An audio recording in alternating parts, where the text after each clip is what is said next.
ഒരാളെ സ്വഭാവവും പെരുമാറ്റവുമാണ് അയാളെ ഉന്നതനാക്കുന്നത്. അഷ്റഫുൽ ഖൽഖ് റസൂൽ സ്വല്ലല്ലാഹു അലൈഹി വസല്ലം പറഞ്ഞു, ഒരു മോമിനായ മനുഷ്യന് നല്ല സ്വഭാവം ഉണ്ടാകുക എന്നുള്ളത് നോമ്പ് വെക്കുന്ന അത്ര പ്രതിഫലമാണ്. രാത്രി മുഴുവൻ നിന്ന് നിസ്കരിക്കുന്ന അത്ര പ്രതിഫലമാണ് നല്ല സ്വഭാവം ഉണ്ടാകുക എന്നുള്ളത്. എന്തിനാണ് ഒരാൾ നല്ല പെരുമാറ്റം ഒരാളിൽ ഉണ്ടാകുന്നത്? ഒരാളിൽ നല്ല സ്വഭാവം ഉണ്ടാകുന്നത് എന്തിനാണ്? അല്ലെങ്കിൽ എന്താണ് അതുകൊണ്ടുള്ള നേട്ടം? നല്ല പെരുമാറ്റം എന്ന് പറഞ്ഞാൽ എന്താണ്? ഇതൊക്കെ നമ്മൾ മനസ്സിലാക്കണം. നല്ല പെരുമാറ്റം എന്ന് പറഞ്ഞാൽ ശാന്തമായ സംസാര ശൈലിയാണ്. അതാണ് നല്ല പെരുമാറ്റം എന്നതുകൊണ്ട് ഉദ്ദേശിക്കുന്നത്. പതുക്കെ സാവകാശം ശാന്തമായി കാര്യങ്ങൾ പറയാം. അതാണ് നല്ല പെരുമാറ്റം എന്ന് പറയുന്നത്. വലിയ ആൾക്കാരെയും ചെറിയ ആൾക്കാരെയൊക്കെ ബഹുമാനിക്കാൻ പഠിക്കുക. സത്യം മാത്രം പറയാം. ആളുകളൊക്കെ സ്നേഹത്തോടു കൂടി കാണുക. ആളുകളോടൊക്കെ ക്ഷമിച്ചു കൊടുക്കാൻ നന്നായി ക്ഷമിച്ചു കൊടുക്കുക. അതൊക്കെ നല്ല സ്വഭാവമാണ്. അതുപോലെ തന്നെ നല്ല ചൊറുക്കുള്ള മുഖത്തോടു കൂടി ആൾക്കാരെ കാണുന്ന പറഞ്ഞാൽ ആ മുഖത്തേക്ക് നോക്കുമ്പോൾ തന്നെ ഒരു സമാധാനം കിട്ടുന്ന രീതി ആയിരിക്കണം മുഅ്മിനിന്റെ മുഖം എന്ന് പറഞ്ഞത്. ഇത് എല്ലാം ഇപ്പൊ ഈ പറഞ്ഞ കാര്യങ്ങളൊക്കെ ഉള്ള മനുഷ്യന്മാരെ സംബന്ധിച്ചിടത്തോളം അതൊക്കെ അവരുടെ ആ തഖ്വയുടെ മതബോധമുള്ളതിന്റെ പ്രതിഫലനമാണ് യഥാർത്ഥം.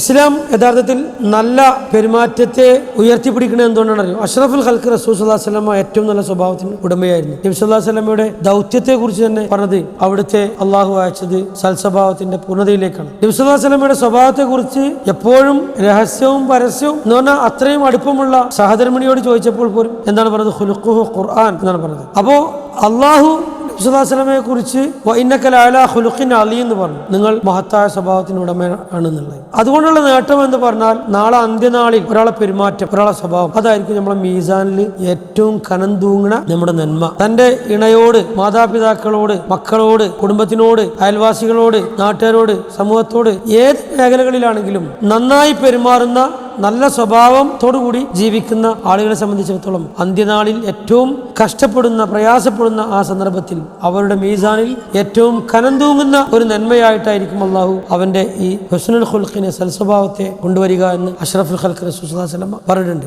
ഏറ്റവും ഭാരമുള്ളത് സൽസ്വഭാവമാണെന്ന്. അതിൽ ഏറ്റവും നല്ലത്, ഏറ്റവും എടുത്തു പറഞ്ഞത് മാതാപിതാക്കളോടുള്ള പെരുമാറ്റമാണ്. അവരോടുള്ള ആദരവ്, അവരോട് അനുസരണം, അവരോട് ഉള്ള വെറുപ്പ് തോന്നിപ്പിക്കുന്ന കടുപ്പമുള്ള വാക്കുകൾ ഒഴിവാക്കല്, അവരെ സഹായിക്കാൻ വേണ്ടി ശ്രദ്ധിക്കല്, അതുപോലെ തന്നെ അധ്യാപകരോടുള്ള പെരുമാറ്റം, അവരെ ബഹുമാനിക്കല്, അതുപോലെ ചോദ്യങ്ങൾ ചോദിക്കുമ്പോൾ ഒരാൾ ചോദ്യങ്ങൾ ചോദിക്കുമ്പോഴുള്ള മര്യാദ അതോടുകൂടി ചോദിക്കുക എന്നുള്ളതാണ്. അതുപോലെ തന്നെ ഉപദേശങ്ങൾ കൊടുക്കുമ്പോഴും വാങ്ങുമ്പോഴും നല്ല നിലക്ക് ആ രീതി മനസ്സിലാക്കിക്കൊണ്ട് തന്നെ ചെയ്യുക. കൂട്ടുകാരെയും സുഹൃത്തുക്കളെയും ആരെയും കളിയാക്കാതെക്കുക, അവരെ ഉപദ്രവിക്കാതിരിക്കുക, ആവശ്യമുള്ളപ്പോഴൊക്കെ അവരെ സഹായിക്കാൻ തയ്യാറാകുക, അയൽക്കാരോടൊപ്പം അവരുടെ പ്രശ്നങ്ങളിൽ വ്യാപൃതരാകുക, അവർക്ക് നന്മ ചെയ്യുക, അവരെ വിഷമിപ്പിക്കാത്ത ജീവിതം ഉണ്ടാക്കുക. ഇതൊക്കെ സ്വഭാവം, നല്ല സ്വഭാവത്തിൽപ്പെട്ടതാണ്.